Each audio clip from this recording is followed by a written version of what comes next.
I believe that this report brings important things into the discussion. It brings the importance of trade, the importance of how we can facilitate trade and to make it inclusive. Normally, we are afraid of global value chains because we normally think that farmers are not taken into account. And that shouldn't be the case. Anything that implies improvement and implies gains of efficiency in the production, in the way we produce, and in the transparency in the markets are good. And the small farmers have to be part of that. And we need to find ways to create the aggregation that we need for smallholders to be able to make them accessible to the standards and to the markets that they are supposed to access. And that's what I think the report tries to bring, finding solutions in which we can create a system of global value chains which are inclusive.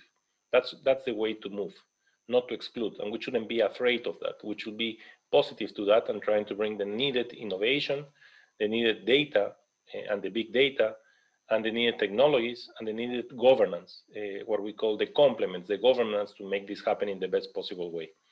The second core message is that clearly, the situation that we're living today is a situation that requires a significant change. If we are going to achieve, or at least be on track and on path to achieve SDG 2, we need to transform the agri-food systems. And that is something that we need to do.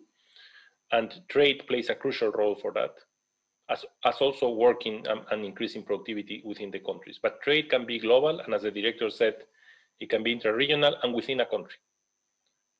We see countries that in the south, they have surpluses, and in the north, they have deficits, and they are running significant humanitarian crises. That shouldn't be the case. And it's not only an issue of infrastructure, it's an issue of tolls, it's an issue of many problems, and that's where the complements can play a role. So trade is not only global, it's not only regional, it's also within a country. And that we need to change.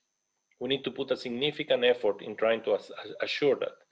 Because at the end of the line, although the definition of global value chain is moving across 3 borders, you can even move across 3 borders within a country. So that's what we want. We want the food to be available to people. People need to be able to have healthy diets. It's incredible that we have 3 billion people without access to healthy diets. That's not acceptable. It's incredible that we have 2 billion people that don't have access to regular food. And it's incredible that we have still 690 million people undernourished, plus the 132 million people that will come as a result of COVID-19. So again, gaining efficiencies and making food to flow through value chains, and especially through global value chains, is the way to do it. It's the way to allocate resources in the most efficient way. Trade is trying to find the better distribution of the resources. But for sure, as in any activity, we have trade-offs, and there are winners and there are losers. Our job is to bring in the losers, to help them to be part of it. Our job is to find policies to minimize the effects of the losers and to accelerate the process of the winners so that they can also pull in the people that are being affected. We cannot believe that one policy will solve the problem of everybody, but we need to do significant investments to assure that that happens. And that's why we need to look at both and try to resolve the problems of the ones that are affected. And specifically in the case of agriculture, is by making inclusive global value chains. Let me repeat that again, is central to make inclusive food value chains. And finally, the topic of digital technologies.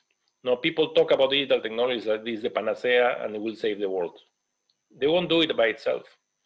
They need to comply with several conditions. We need to have connectivity, and still there is digital divide. Normally, it's difficult to look at the numbers when we split them by rural and urban, but there is a significant digital divide.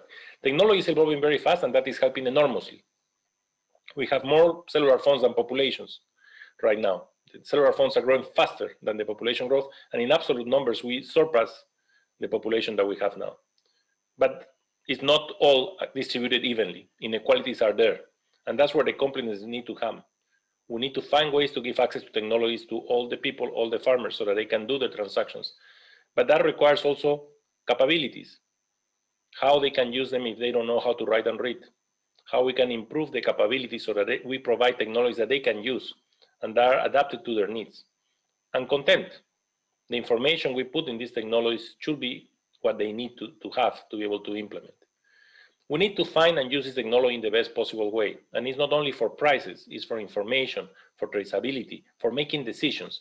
The warehouse receipt system that we're trying to develop for Africa right now includes that, because basically allow farmer associations to immediately vote if there is a bidding on something to be sold through the warehouse. which before was a big problem, was the big reason why they couldn't be part of the warehouse system, because they couldn't coordinate quickly. And when they were trying to coordinate, others will have win the bid. With cellular phones, we can develop a system that facilitates that process with a simple yes or no. You don't need to know too much. So we need to do those innovations, and we need to adapt them to the reality and to resolve the bottlenecks.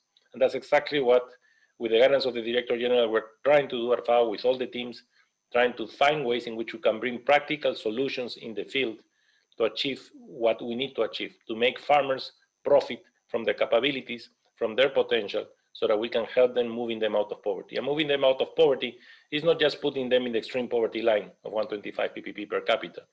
It's putting them in $7 a day per capita so that they are sustainably out of poverty. And that's part of the job. So there is a lot of work to do. I really appreciate this report. It's really bringing new ideas and new innovations and new things to work. And our job is to make these reports implementable. It's not just the report.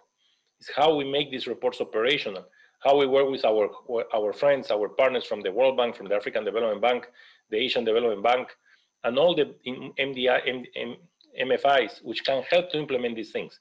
We need, every report we do at FAO needs to have an operational plan of implementation with our partners. We are not an investment bank, but we are bringing evidence that we should implement and operationalize. That's how we are going to get the impact. Thank you very much to all.